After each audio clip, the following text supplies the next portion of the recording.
Thanks. I also want to ask the Taoiseach about what seems to be an incredible case of corporate capture of politics, where you have a situation where on the 7th of January 2016, John Moran tells Uber executives that he'd made proposals to Taoiseach Enda Kenny's economic advisor to include supportive language about the sharing economy in the Fine Gael manifesto, and just 5 weeks later, in the manifesto, reference to, quote, new platforms being developed that allow everyone to earn extra income in the sharing economy appears, and John Moran able to say that to Uber, oh well, you'll recognise this text. It's quite incredible what has been revealed. These are your coalition partners, Taoiseach. It's also been reported that political lobbying meetings in 2015 and 2016 for Uber with Enda Kenny, with cabinet ministers, with a senior civil servant were not declared in John Moran's returns to the lobbying register, even though records of the lobbying feature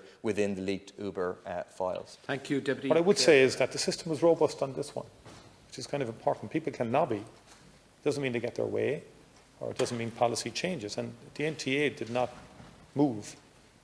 The government of the day didn't take the decision to grant access to Uber. That is an important point.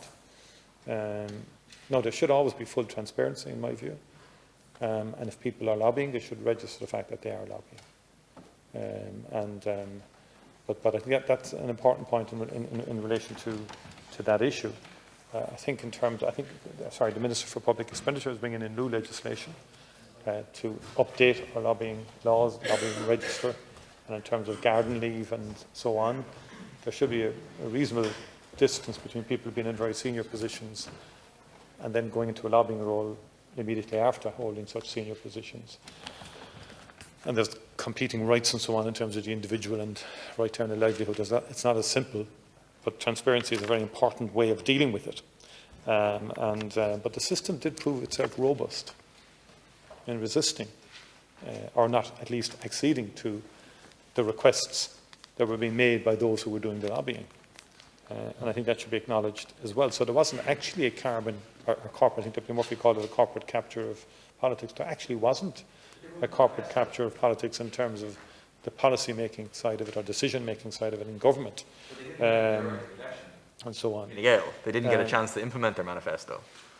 Well, I mean, look, in terms of manifestos and so on, I mean, I'm not talking about that specifically. I'm talking about the move to try and transform what would have been the framework governing taxis and so on. That didn't happen. That was sending all of the lobbying, and that's an important point.